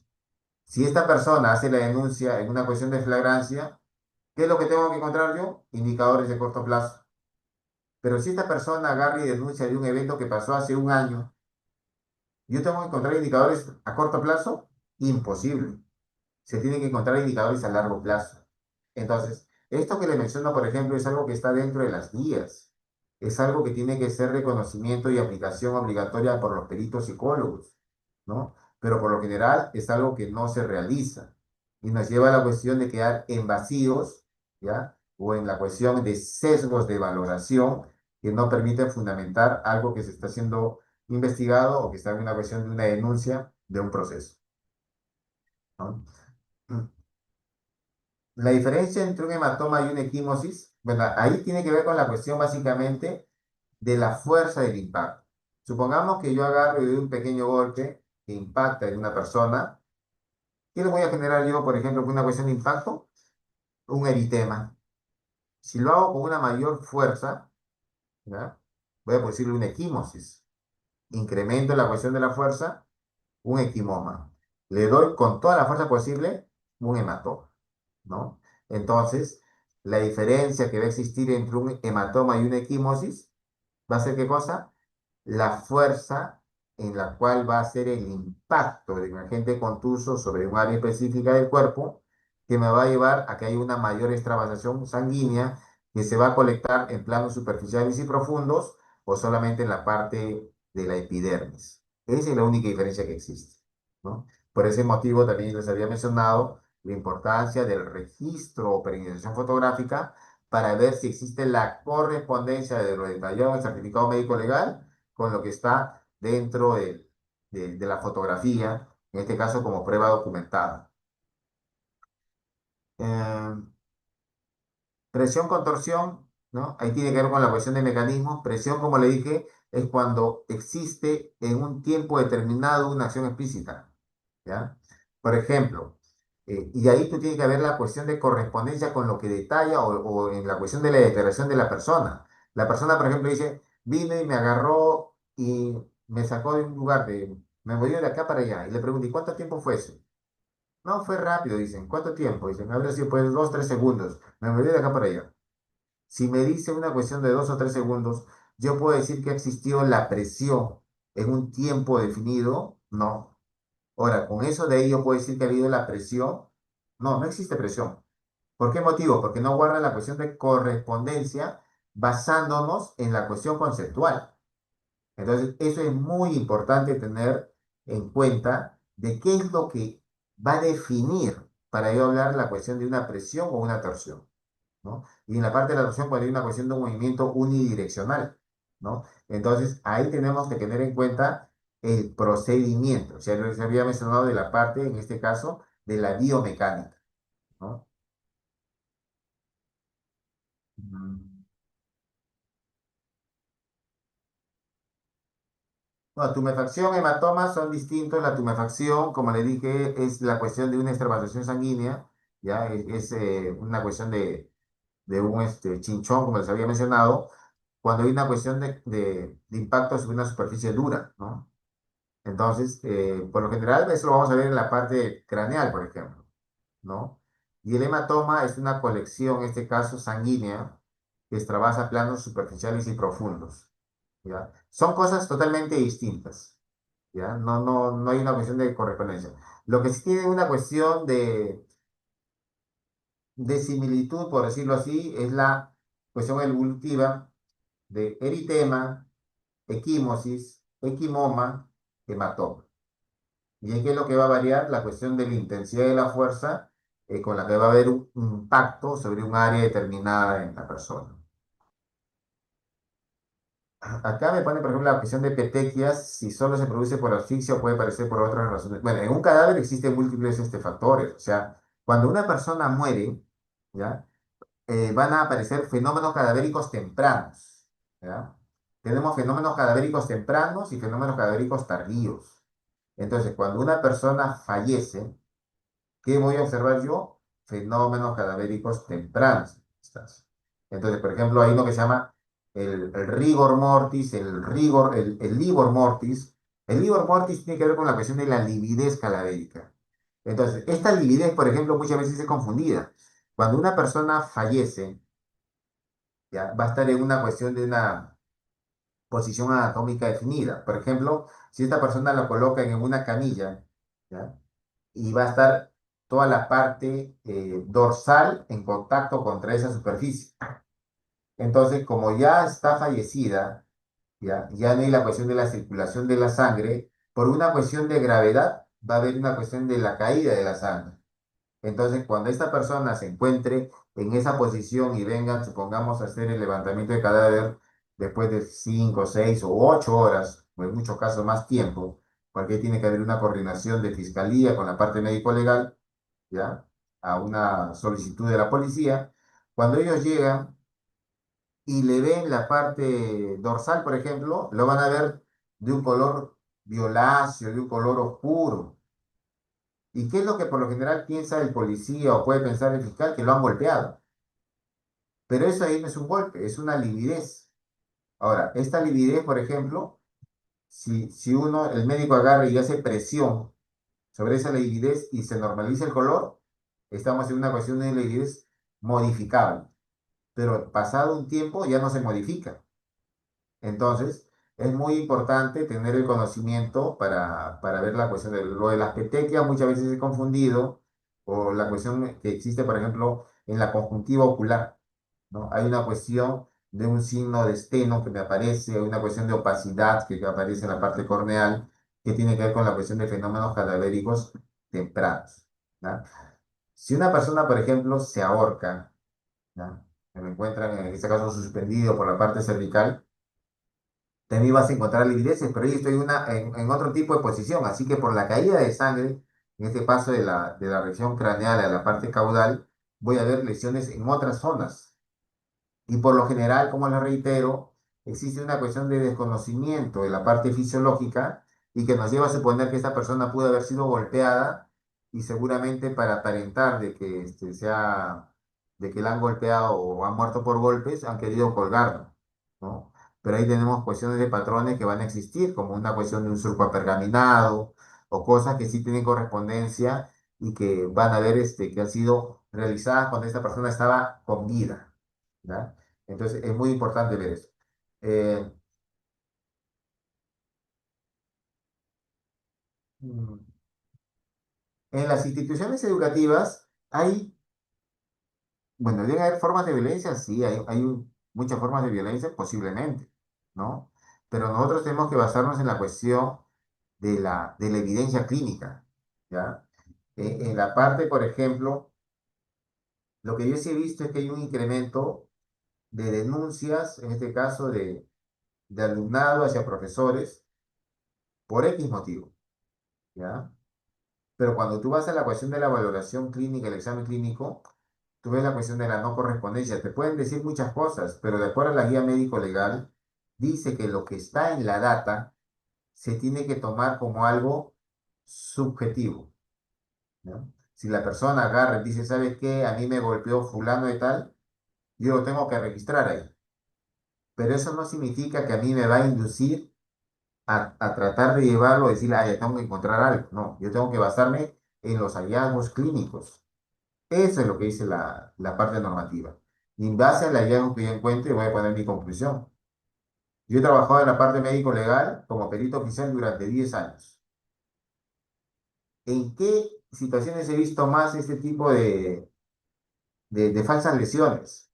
Cuando había personal policial que venía. Existía muchas veces que habían hecho hacer una cuestión de un desalojo o cualquier tipo de evento en la parte de la policía y caían así de golpe en la parte médico-legal entre 5 a 12 policías. Y todos decían que habían sido agredidos, ¿no?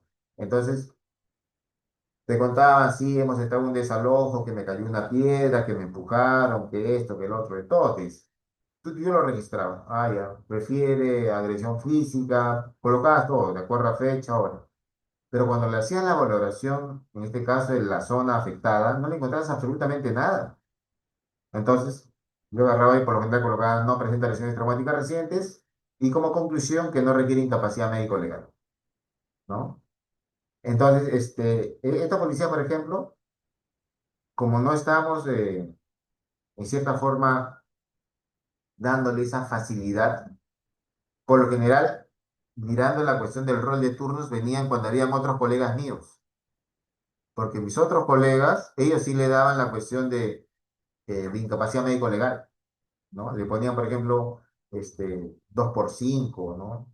O 3 por 6, lo que fuese. Pero era porque los policías no querían ir a trabajar y querían descansar. Entonces hacían esta cuestión de falsas lesiones y tenían que ver ello. Y eso también tenía cuestiones de sesgo de información. ¿Por qué? Porque, por ejemplo, cuando te ponen una baremación médico-legal, siempre hay dos números, ¿no? El primer número, que es AF, significa atención facultativa y el otro dice incapacidad médico-legal. ¿Qué cosa es una atención facultativa? Una atención facultativa tiene que ver con la necesidad de que seas visto por un profesional de salud. Entonces, la guía médico-legal, ¿ya?, de lesiones, en la parte final, tiene una tabla. Y en esa tabla te pone la baremación de acuerdo a la lesión que uno presenta. Por ejemplo, si yo tengo un eritema, ¿es necesario que me vea el médico? No. Entonces ahí te ponen una cuestión estipulada, cero días, ¿no? Y una incapacidad médico-legal te ponen hasta 2 o 3 días como máximo. No que pongas lo que te ponen ahí como máximo. Si tú crees pertinente que sea solamente un día, lo colocas un día, ¿no? Pero en este caso, ellos buscan ese tipo de beneficio, ¿no? Y cuando colocaban, por ejemplo, yo he visto muchos casos de personas que tenían un eritema o una equimosis y le ponían de AF, le ponían 3. Y cuando eso llegaba a una cuestión de un debate pericial o una explicación a nivel del Poder Judicial y le sacabas la normativa y le explicabas al juez qué cosa significa AF, ahí le preguntaba al perito oficial por qué motivo tenía la necesidad esa persona de que lo vea el médico 3 veces. Y tiene que decirlo, ¿no? pero con esos sesgos de información nos llevan a cosas que no tienen sustento, fundamento científico, ¿no? Y eso qué cosa es un uso indebido de prueba, es una mala prueba que lo realiza. Y es algo que lamentablemente existe. Por eso es importante tener el conocimiento de la parte normativa, en este caso de la guía vigente, para hacer una cuestión de contraste con lo realizado, ¿no? Igual en la cuestión de la incapacidad médico-legal, significa que es el periodo en el que tu cuerpo se va a normalizar, va a llegar a una cuestión de restitución a íntegro y vas a poder hacer tus actividades con normalidad, ¿no? Entonces, es muy importante eso dentro de las baremaciones, ¿no? Y como le digo, en los niños hay que considerar muchos aspectos que tienen que ver con la edad del niño. Por ejemplo, si tú vas a una guardería, ahora por la cuestión de trabajo hay muchas guarderías de niños que los dejan sus padres ahí que tienen 1, 2 o 3 añitos y los dejan en un solo sitio, ¿no? Cuando lo dejan ahí, eh, ¿qué cantidad de personal está cuidando a esos niños? A veces hay dos o tres, o incluso en muchos casos hay una sola persona que está al cuidado de 10 o 12 o hasta de más niños. Entonces, estos niños, por ejemplo, tienen la cuestión de su motricidad formada al 100%. No, por la cuestión de la edad que tienen. No tienen una cuestión de control de lateralidad del cuerpo. Son propensos a tener caídas, pero existe una cuestión de malinterpretación, porque yo, si soy el padre de ese niño, y voy y lo recojo a mi hijo, y después lo estoy bañando, supongamos, y le encuentro moretones, voy a decir, ah, ya, la profesora le pegó. Yo puedo decir, ah, no, la profesora la ha castigado, le ha hecho algo, ¿no? Pero si no tenemos en parte la cuestión del sustento, en este caso de la biomecánica o la cuestión del movimiento que tiene cada estructura corpórea, podemos, por una cuestión de desconocimiento e ignorancia, decirlo, sí, pero eso no implica la cuestión de la correspondencia. Por ejemplo, esa sentencia que les he enseñado era de un menor de 2 años de edad, en la cual, cuando se le explicó al juez la cuestión de la lateralidad del cuerpo, de los movimientos laterales, desde el punto de vista de la biomecánica, y lo entiende porque es una cuestión de fisiología, es algo que nos ha pasado a todos nosotros cuando hemos sido pequeños y que va a continuar pasando de acá a futuro, ahí recién entiende que no hay una cuestión de correspondencia con lo que le están, en este caso, implicando a un docente. Entonces, es muy importante hacer una integración de todos los aspectos en una cuestión de unidad criminalística con lo que nosotros encontramos y con los factores propios que tiene esta persona para ver si tiene algún tipo de factor anexo que pueda llevar a la cuestión de un discernimiento mayor. Una persona se autolesiona cuando se hace la cuestión del dibujo de la herida. Yo he visto personas que agarra y tú ves una lesión en una zona que tiene su dominancia, ¿ya? Por ejemplo, cuando uno va y dice, ¿usted escribe con la izquierda o la derecha? Y dice, ah, ya, yo soy yo con la derecha. Entonces, como tiene dominancia con la mano derecha, ¿ya? Ellos por lo general se van a hacer lesiones en el lado izquierdo de su cuerpo, porque ahí tiene la parte de la dominancia. Y te hacen lesiones definidas, ¿ya? Si alguien viene y te agrede, ¡pum!, te mete un golpe directo, te daña en forma directa, ¿no? Ahí no hay una cuestión que voy a esperar algo, no. Cuando hay una cuestión de autolesión, tú lo tienes dibujado poco por poco. Y es algo que sí se observa. Entonces, es muy importante ver la cuestión de la baremación o dominancia. Tú dices, si es derecho, ves la zona afectada. Si es una zona en la que él va a tener dominancia, tiene la cuestión de correspondencia.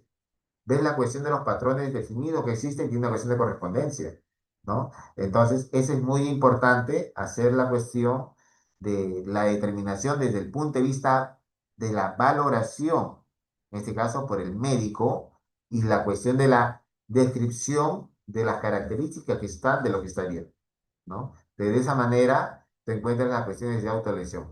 Autolesión he visto en múltiples oportunidades, sobre todo en casos de violencia familiar, ¿ya? Que venía en este caso la víctima y le decía que le había metido un golpe, un puñete.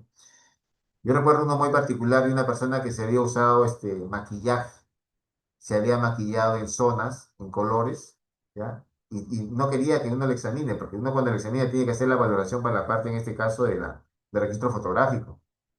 Entonces, yo cuando estuve ahí, hice una cuestión de toque porque me levitaba y de ahí veo mi dedo y total estaba con la cuestión de un polvo que era el maquillaje, maquillaje que se había colocado. Entonces, eso ahí, por ejemplo, existe. Entonces, cuando ocurre eso, tienes que tener la cuestión de un registro fotográfico y ponerlo en evidencia. ¿no? Porque existen múltiples formas de querer inculpar a este caso, a algún procesado. Un certificado médico legal debería estar acompañado de las imágenes de las lesiones analizadas. Eso está reglamentado, normado. La guía médico legal de valoración de lesiones te coloca que debe existir un registro fotográfico, ¿ya? No te lo pone en una cuestión así puntual y absoluta, pero sí tiene que haber la cuestión de una perenización fotográfica. Eso sí es muy importante, ¿ya? Interesante la pregunta por algunos aspectos que sí quisiera compartir con ustedes. Por ejemplo, si nosotros vamos a la parte de integridad sexual, en un delito contra la libertad sexual, las penas son altas, cadena perpetua, en un gran porcentaje de los casos, ¿no?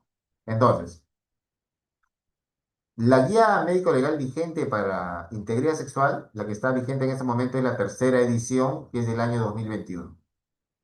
Antes de esa estaba la del año 2012.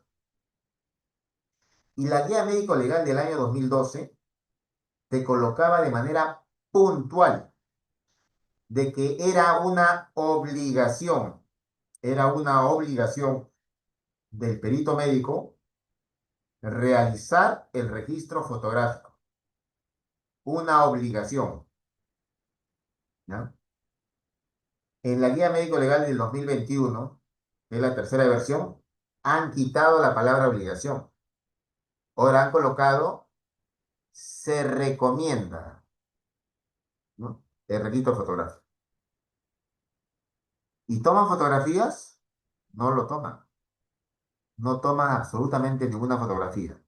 Y eso, ¿a quién perjudica? Al acusado. Entonces, así como, por ejemplo, dicen, y salen en este caso juristas o jueces supremos, dicen, no, que lo que manifiesta la víctima es suficiente para condenar, ¿no? Deberían tener toda la cuestión de indicio o evidencia. Yo he tenido muchísimos casos de certificados médicos legales que te colocaban todo tipo de lesión o alteración de la parte sexual de la persona, pero cuando pedíamos la fotografía, en ninguna fotografía existía lo que estaba escrito en el papel. Y el papel lo soporta todo. La foto te da la cuestión bien clara y evidente de lo que está ahí. Y con eso solamente era una absolución. Desde que no existen las fotografías, ¿ya? Porque ahora, por ejemplo, la gran mayoría de casos que hacen consulta conmigo, ya no hay fotografía, ¿no? Porque ya lo ponen como una recomendación, así que el médico, el perito oficial, para evitar problemas, dice, no, mejor no lo tomo y mándalo escrito. También tiene unas cuestiones irregulares. ¿En qué sentido? En que ellos van en contra de lo que está en la parte fisiológica. Entonces, ahí aparecen los absurdos médicos, ¿ya? ¿Ya? Los imposibles médicos, ¿ya? Entonces, esas cosas ya no puede haber. Yo recuerdo un caso, ¿ya? Este caso era de una valoración que hicieron en Lima Sur, por Villa María del Triunfo, en la cual habían encontrado que supuestamente existían equimosis en zonas determinadas, en este caso en la parte del cuello, en la parte del brazo, ¿ya? Y le habían colocado como mecanismo de acción, ¿ya? A la sugilación, ¿ya? Y cuando fue la cuestión del interrogatorio, del contrainterrogatorio que se le hizo al perito oficial, en esos casos yo también colaboro con la cuestión de formulación de preguntas, le hicimos preguntas de ese tipo, ¿no? Dijo, ¿usted se ratifica que el mecanismo de acción que produjo el equimosis fue la sugilación? Y dijo, sí, sí me ratifico. Y se le preguntó si podría explicarnos en qué consiste el mecanismo de sugilación. Y dijo una serie de barbaridades, ¿ya? Entonces, cuando está un perito oficial frente a un fiscal, a un juez o un abogado litigante, como sabe que ellos desconocen la parte médica, ellos mienten de todas las formas posibles, ¿ya? Entonces, cuando pasó eso, presentamos la parte de los alegatos y se le puso lo que dice la guía médico legal. La sugilación no es un mecanismo de acción. La sugilación es una forma particular de equimosis. Es un imposible y es un absurdo médico decir de que la sugilación me va a producir una equimosis, me va a ocasionar una equimosis. Después de eso, cuando hice mi participación, nosotros de frente fuimos a punto controvertido y fuimos al debate. Y en el debate pericial, ya es médico con médico. Y ahí lo único es que se le leyó lo que dice la parte que estaba, porque dije, el médico que no entienda eso, que no quiere suponer eso, es un absurdo, y tuvo que aceptar. Entonces, con eso se cae toda la teoría de caso del fiscal y el juez tiene que decirle, "Pues, escuche, todo lo que está ahí no tiene ningún sustento". Pero sin embargo, ellos tienen la mala costumbre de creerle todo al perito oficial. Yo, por ejemplo, cuando agarré y me presenté, lo primero que me dijo el juez fue que si yo digo algo falso, puedo ser denunciado, ¿no? Me dijo, si usted dice una cuestión con una falsedad ideológica y no sé qué más, a mí me amenazó de que si demostraban de que lo que yo estaba diciendo era falso, me iban a hacer un proceso. Y cuando terminó el caso y todo lo demás, yo de una forma un tanto irónica le dije al juez, ¿no? Si procedía eso con el perito oficial, porque el perito oficial, en base a la cuestión de desconocimiento científico, está llevando a una cuestión de un error de condena, ¿no? A una cuestión de falta de motivación. Pero ahí sí no dicen nada, ¿no? ¿Por qué? Porque es el perito oficial. Entonces el perito oficial es como que tiene carta blanca para poder poner lo que se le ocurra sin un tipo de sustento o acreditación científica, ¿no? Por eso es muy importante tener la cuestión conceptual de todo lo que estamos nosotros en la parte normativa, y ahí está la cuestión fotográfica, para que no vean la cuestión de discrepancia, de divorcio, de cuestión controversialmente opuesta a lo que tenemos en una fotografía con lo que tenemos en lo escrito en un certificado médico legal. Mm, ¿Existe algún mecanismo para cuestionar la veracidad del resultado de afectación emocional, cognitiva y conductual en un caso de violencia psicológica? Muy interesante la pregunta. Como le digo, no hay la cuestión de credibilidad de testimonio en nuestro país. Existía el test de credibilidad de testimonio por el propio Instituto de Medicina Legal del Perú, pero eso fue sacado de contexto hace casi 10 años.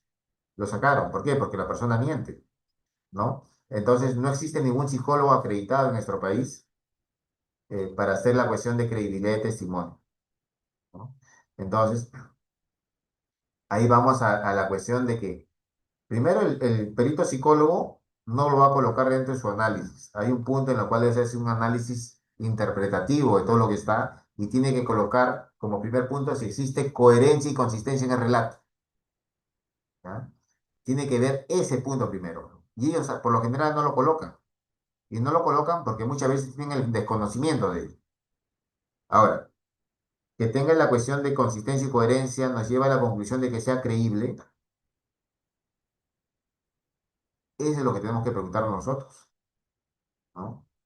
Por ejemplo, eh, cuando uno va a ver una película, claro, yo recuerdo cuando fui a ver la película Titanic, ¿no? El Titanic es un evento histórico en el cual hubo la inmersión, en este caso transatlántico, por la cuestión de choque con un iceberg y lo demás, y que hubo una gran cantidad de muertos. Ese es un evento histórico, es cierto. Pero ahora vamos a una cuestión interpretativa de una película muy bonita, y en las partes finales, lo que yo más escuchaba era el llanto de las personas, ¿no? Por todo lo que pasaba cuando en este caso uno de los protagonistas se hundía y desaparecía, ¿no? Entonces, ahí vemos la cuestión de que esa persona, teniendo la cuestión clara de que es un evento ficticio, lo lleva a una cuestión creíble, ¿ah? Entonces, es algo que puede ser, esa persona ha sido inducida a hacer eso, ¿ya? Por una cuestión, en este caso, de la actuación, porque en este caso los protagonistas son actores, es una cuestión histriónica. Existen muchos certificados médicos legales en los que te ponen la peritada es histriónica. Y una cuestión de histrionismo me puede llevar a una cuestión de que sea algo creíble, es muy probable. Pero eso de ahí no me lleva a que exista la parte de la credibilidad, que es totalmente distinto, ¿no? Entonces la parte de la veracidad es una gran falencia que existe dentro de la parte de los condicionamientos o valoraciones psicológicas que perjudican por lo general al procesado, ¿no? Así que un mecanismo para cuestionar eso, tienes que atacar la cuestión de que en nuestro país no existe credibilidad de testimonio. Tienes que atacar la cuestión si este perito ha colocado, si existe la consistencia y coherencia en el relato. Eso es absoluto. Si él no me coloca eso, no tiene la cuestión de un asidero para decirme a mí de que hay una cuestión de verdad. Y lo otro es que en esas pericias tú tienes que, o el fiscal, tiene que basarse en la conclusión. No puede tomar cosas que le convienen del relato en preguntas que son precisas para él, para en ese caso hacer una cuestión de sindicación o vinculación con el procesado. Mm, Informe psicológico y pericia psicológica. No, desde el punto de vista, en la parte, hay una parte que es la parte clínica y otra que es la parte forense. Se supone que para la parte forense tiene que tener la valoración de lo que esté determinado en la parte de la guía médico-legal y no tanto en la cuestión clínica, ¿no? Es la única parte diferencial que existe. Cuando un perito oficial no realiza una valoración o visión correcta en el certificado médico-legal, ¿cómo actuar legalmente frente a él? Bueno, si es una valoración u omisión, en este caso de las lesiones descritas, te puedes amparar en el artículo 29 de la Ley General de Salud, que dice que todo acto médico tiene que tener información veraz y suficiente para acreditar una conclusión, ¿ya? Entonces, también tienes que usar lo que esté estipulado en la Guía Médico Legal de Valoración Integral de Lesiones, porque en la Guía Médico Legal de Valoración Integral de Lesiones te dice que tiene que haber una descripción semiológica detallada de ubicación, color, forma, características, signos o patrones que me lleven a mí, en este caso, basándome en el artículo 199 del Código Procesal Penal, a decir cuál fue el arma o instrumento que lo ocasionó.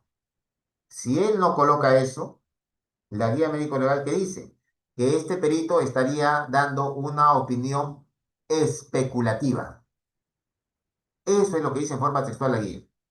Entonces, basándote en lo que dice la guía médico legal y lo que está estipulado en el artículo 29 de la Ley General de Salud, sí, sí lo puedes poner en la cuestión de que no acredita, no certifica lo que está en este caso en la parte de conclusión.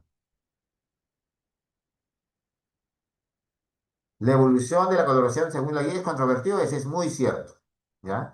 ¿No? Y si la evolución de la lesión en base a la coloración según la guía es controvertido, entonces, ¿cómo utilizarlo para refutar una equimosis con coloración? Ahí tiene dos aspectos. Por ejemplo, la cuestión del cronocromo diagnóstico tiene una cuestión de la observación por la cuestión de que hubo un estudio en el año 2014 en la cual hicieron una datación de equimosis de todas las dependencias de medicina legal a nivel nacional. Y allí encontraron ellos de que tú puedes encontrar un color verdoso amarillento, ¿ya? Sin tener que esperar 12 o 14 días desde las 48 horas. Pero ahí decía que existían factores que estaban inmersos ahí. Y estos factores tenían que ver, por ejemplo, con la cantidad de grasa que tiene la persona, ¿ya? Por ejemplo, si es una persona que es leptosómica o es una persona caquéctica, ya tú lo tocas y prácticamente está su hueso, ¿ya? Y esa persona tiene una cuestión de impacto ahí, créeme que va a haber un color totalmente distinto a que si una persona gordita o que tiene mayor cantidad de grasa en esa zona. Pero esos factores anexos tienen que estar especificados por el perito. El perito tiene que colocar persona evaluada es pícnica, persona evaluada leptosómica, tiene que estar ahí para yo poner la cuestión de la característica y hacer la cuestión de unidad criminalística, ¿no? Entonces, el otro problema que encontraron en este estudio fue de que tomaron grupos de peritos médicos oficiales en grupos de 20 y a los 20 le hacían ver a la misma persona, ¿ya? Y le decía que escriba la lesión que había visto. ¿Y qué encontraron? Que todos no veían el mismo color, ¿ya? Entonces, había también problemas en la cuestión de la capacidad, en este caso, ocular, y que uno lo veía pues violáceo, otro lo veía rojizo, ¿no? Otro veía violeta, diferentes tonos de color de la misma lesión. Entonces, eso también era otro factor a que llevara a la conclusión de que es bastante controvertido y controversial hacer la valoración de lo que está ahí en la parte de la datación de equimosis. Y eso es muy cierto lo que dice, ¿no? Entonces, la cuestión de refutar la equimosis tiene que ser basándonos en las cuestiones de omisiones que tiene el perito oficial, porque el que tiene que demostrarlo al 100% es él. Tú le pones en una cuestión de duda y lo llevas a la cuestión de duda razonable al juez y ya el otro tiene que revertirlo, tiene que decirle por qué motivo es el que lo ha, si él ha concluido eso, ¿no? ¿De qué forma ha deducido eso? ¿En base a qué sustento que esté dentro de la explicación del certificado médico legal? Y cuando él te diga algo, tú tienes que decirle, ¿y en qué parte de su certificado ha colocado eso? Porque como les digo, los médicos tienen la costumbre de mentir. Entonces, cuando le hace una pregunta general, habla y te habla y te habla y te habla y te habla, y tú te quedas totalmente absorto y no sabes qué hacer. Pero en ese momento, de todo lo que tú te estás hablando, tú tienes que tener tu certificado en la mano y leer si algo que lo que te ha dicho está escrito en el certificado. Si no hay nada escrito, tú le dices, dice, perfecto, señor perito, lo escuchó atentamente, pero yo quisiera saber en qué parte de su pericia usted ha colocado algo de lo que me ha dicho. Y no está. Si no está ahí, entonces, ¿qué te está dando? Una opinión personal especulativa, porque se tiene que basar en el contenido del certificado médico legal. Lo otro que está fuera de contexto no tiene nada que ver. Y ese también es muy importante dentro del proceso. Acá se me. A ver, acá dice, darnos algún alcance para observar una pericia psicológica en el caso de un supuesto maltrato psicológico de un maestro contra un alumno menor de 11 años. Bueno, hay una cuestión que es muy importante que tiene que ver con la. Hay un síndrome que es el síndrome de alineación parental, ¿ya? Cuando hay un síndrome de alineación parental es cuando la persona tiene un libreto, ya tiene algo específico de lo que va a decir. Entonces, tiene relativamente regular cantidad de frecuencia la alineación parental dentro de lo que ellos manifiestan. Y eso se observa, por ejemplo, cuando la persona va, primero te empieza a hablar todo normal, normal, normal, y cuando llega el punto en el cual tiene que haber la implicancia, justo en ese momento se quiebra. Empieza a llorar, empieza a hacer una serie de eventos, termina ese evento y pasa el siguiente y ya dejó de llorar. Así, son autómatas. ¿Ya? Entonces, existen patrones definidos que te llevan a la parte de la alineación parental. Eso es muy importante, por ejemplo, en los casos que tienen cámara Gesell, porque en cámara Gesell tú puedes solicitar el audio y video. Y cuando pones el audio y video, lo valoras desde el punto de vista, en este caso, una pericia de parte, te lo colocan. Y ven la cuestión de que esta persona ya tiene un libreto. Hay muchos menores que van con quién, van con el papá o la mamá. Entonces, ¿a quién le preguntan primero, da la primera información? Por lo general el familiar. Entonces, el familiar es como que le anticipa lo que el otro va a continuar. Entonces, hay patrones de alineación parental que es muy importante tener en consideración, sobre todo en menores de 12 años de edad, ¿no? Para ver en este caso la cuestión de si existe o poner la cuestión de duda razonable o cuestión de no correspondencia por estos eventos que existen. Cuando una mujer ha sido víctima de violencia física por parte de su pareja, se defiende y la policía lo hace ver como lesiones mutuas. Pregunta, ¿se podría determinar mediante el reconocimiento médico legal que la lesión física que presenta el varón se debió a una reacción de defensa en la víctima, por lo que no serían lesiones? Bueno, ese es variable. Por ejemplo, si una persona evita hacer maniobras de defensa y se cubre, ¿no? Entonces, si alguien me va a golpear en la cara, en la cabeza, yo agarro y hago eso. Entonces, ¿dónde voy a tener lesiones? En este lado. ¿Eso ahí qué cosas son? Son lesiones de defensa, ¿ya? Si me dicen, por ejemplo, que en este caso la mujer golpea al otro lado, ¿ya? Para ver si existe la cuestión de correspondencia, el perito médico debería sacarle, y eso está en la parte normativa, sacarle una muestra, en este caso de sarro ungueal. ¿Para qué? Para sacarla, evidenciar si existe algún tipo de célula o tejido. Supongamos que va al otro lado y le araña. Puede tener que cosa algún tipo de tejido del otro lado, ¿no? Existen formas en las cuales se puede poner la cuestión de lo que está. ¿no? Pero es cierto, la policía a veces por una actitud un tanto machista te puede poner, ah, no, fue este mutuo, pero tiene que ver la cuestión de la correspondencia desde el punto de vista antropométrico y de la ubicación de las lesiones para ver si hubo una cuestión, en este caso de defensa o de ataque, en este caso de la víctima, ¿no? Mm, Los rasguños de una mujer a un hombre. Ese rasguño en la comisaría no hay fotos donde no tiene, aparece con rasguños. Bueno, eso sí es frecuente que existan. Yo he visto dos casos. Yo he visto dos casos en la que habían dos certificados médicos legal a la misma persona con una diferencia de 5 horas. El primer certificado médico legal lo hacen con un oficio de la policía. Y cuando lo ve el médico, ninguna lesión. Nada. Le pone que no presenta nada, confía y no requiere incapacidad médico legal. 5 horas después, vuelve a ir al médico, pero ya no va con un oficio de la policía, no fue con un oficio de la fiscalía. Y cuando va con el oficio de la fiscalía, le encontraron que tenía equimosis. Le encontraron dos lesiones equimóticas, ¿no? Entonces, ahí teníamos la cuestión de que era el mismo médico. El mismo médico, las dos lesiones.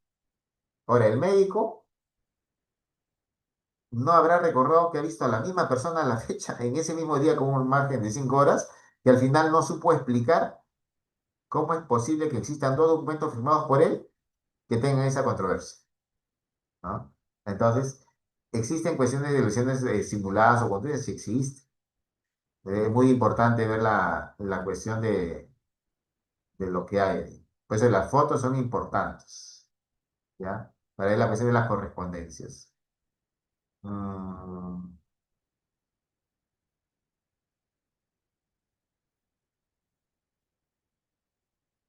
a ver, acá me ponen los rasguños. Bueno, los rasguños, como le digo, es la cuestión de algún tipo de lesión. Pero bueno, se pone si tiene uñas cortas por su baja hemoglobina o osteoporosis, certificado de 3 días. Le dan 3 días al supuesto arañado. No entiendo tu pregunta. No.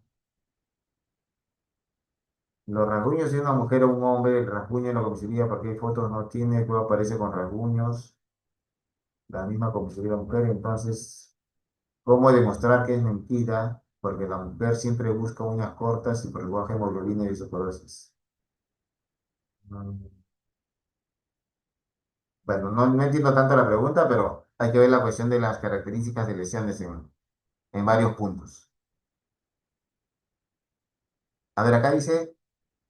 En tocamientos indebidos y cuando hay himen complaciente, ¿cómo se evidencia que la víctima estaba inconsciente y no hay signo de forcejeo ni rastros seminales? Depende del tiempo transcurrido. A ver, el himen complaciente también es una cosa muy, muy interesante por la cuestión de sesgos de información que existen. Se llama himen complaciente cuando este himen tiene de 2,5 centímetros para arriba, ¿ya? Ahora, cuando esta persona va, existe una forma de, por ejemplo, un himen complaciente se supone que es un himen que no se rompe. ¿Ya? Es un himen que es elástico, que no se rompe y que permite, en este caso, la cópula o la penetración sin ningún tipo de evidencia, ¿no? Pero hay que ver la cuestión de que si es contra voluntad, tú puedes encontrar lesión vital perilesional, sí. El himen tiene dos capas. Bueno, su himen tiene dos bordes, que diga, un borde fijo y un borde libre. Se supone que ese borde no se va a romper. ¿Ya? Pero si hay una cuestión de violencia contra voluntad, yo le puedo encontrar congestión, sí. Le puedo encontrar equimosis, sí. Eritema, sí. Yo le puedo encontrar una lesión vital perilesional que me certifique de que acá ocurrió algo. Eso sí voy a encontrar. Lo que no voy a encontrar supuestamente es la ruptura, pero sí voy a encontrar una lesión que me acredite que ocurrió algo ahí. Y la otra cosa es que le puede sacar una muestra de secreción vaginal, ¿ya? Pero ahí hay que considerar el tiempo transcurrido entre el hecho y el examen. Una muestra de secreción vaginal tú la puedes encontrar hasta los 4 días. Lo ideal son 72 horas, que son 3 días, pero lo puedes sacar hasta 4 días después.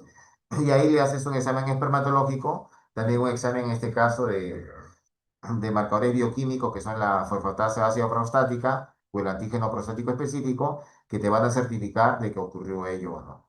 Y lo otro, si dice que estaba inconsciente, ahí se saca una muestra de dosaje etílico, una muestra sanguínea para dosaje etílico o examen químico toxicológico. Pero ahí sí, el tiempo es menor. Tiene que sacarlo por lo menos en las primeras 24 horas. ¿Por qué? Porque hay una degradación de esos elementos, ¿no? Entonces eso sí sería importante dentro de un bien complaciente, ¿ya? ¿Cuál es el determinante de mayor valoración? ¿La atención facultativa o la incapacidad médico-legal? La incapacidad médico-legal, ¿ya? Eso es lo que es mayor. La atención facultativa son las veces que te va a ver el médico, pero depende de la cuestión de la lesión. Por ejemplo, si a mí me meten un golpe y me hacen un equimosis, ¿es necesario que me vea el médico? No, así que me pueden poner cero. Incapacidad médico-legal me pueden poner 5 o 6. Pero si yo tengo un hematoma, ¿es necesario que me vea el médico? Sí, diría, ah, ya mira, tiene que verlo. Supongamos que me golpean en el ojo y mi ojo está hinchado. Ya mira, este pata tiene que ir al médico y al oftalmólogo. Y después uno por lo control. Ah, ya te lo voy a poner 3. Atención facultativa de 3. Y la incapacidad médico-legal, como está con un hematoma y va a ser la cuestión de la reducción, porque hay sangre colecta arriba y abajo, yo le puedo poner 12 o 15, ¿no? Eso es la cuestión de la cuestión de los tiempos. Supongamos que esta persona tenía un traumatismo encefalocraneal, ¿ya? Y agarra y dice, ah, ya tiene un TEC leve, moderado, grave. Si es un TEC de esa naturaleza como atención facultativa, tranquilamente puede fluctuar entre 5 a 15 y la incapacidad médico-legal puede llegar a 40 o 60. Así que por lo general la incapacidad médico-legal siempre va a ser la que tenga mayor valor que la atención facultativa. Ese es lo usual. ¿Cómo detecta el médico si las lesiones han sido hechas por tercera persona? Mm, no entiendo tu pregunta. Supuestamente ya, si a mí me entró una persona o que o son más de, supuestamente tengo más de 2 agresores, si se refiere a eso, tiene que ver la cuestión de la valoración de la lesión y también buscar, en este caso, basarse en lo que dice la persona, ¿no? La víctima es la que va a contar cuántos fueron los agresores, si fue uno, dos o más de dos, ¿no? Y ver la cuestión si fue una cuestión de defensa o no. Pero de ahí hacer la vinculación directa con una persona, salvo que exista pues un signo de lesión específico. Por ejemplo, hay personas que tienen anillos, le meten un golpe y le pueden dejar la impronta del anillo en el otro lado, ¿no? Pero una cuestión en este caso es indicación directa.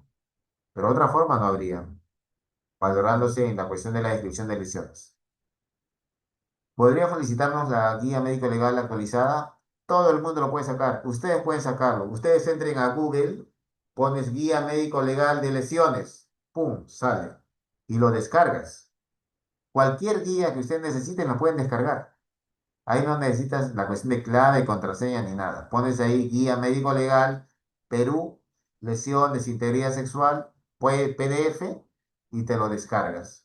Eso sí, no hay ningún tipo de cuestión que Muy va. bien, doctor. Sí, ¿me escucha, doctor? Muchas Sí, gracias. correcto. Doctor, por TikTok me están comentando cómo seguirlo a través de las redes sociales. Por favor.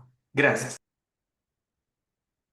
Ahí correcto. Bueno, en redes sociales, bueno, en la parte de Facebook figura como Pases Yauca Flores y en TikTok estoy como Pablo César Yauca Flores, ¿no? Un nombre completo, cualquier tipo de consulta pueden hacerlo por esas vías o si no, en mi teléfono que les he mencionado por WhatsApp, ¿no? O por el correo electrónico, ¿no? Para hacer la cuestión más que todo de complementar los conocimientos que tengan un mayor discernimiento y mayor cuestión de conocimiento para la interpretación. Lo más importante es la interpretación médico-legal, ¿no? Y tener una cuestión de una defensa sólida que integre la parte forense con la parte jurídica. Cuando integras esas dos partes, créeme que la parte fiscal tiene una dura batalla para poder probar los hechos, ¿no? Y cualquier cosa, como les vuelvo a reiterar, a través de redes sociales, Pases Yauca Flores o Pablo César Yauca Flores y a mis teléfonos, bueno, a mi teléfono y correo que les había mencionado en la ponencia.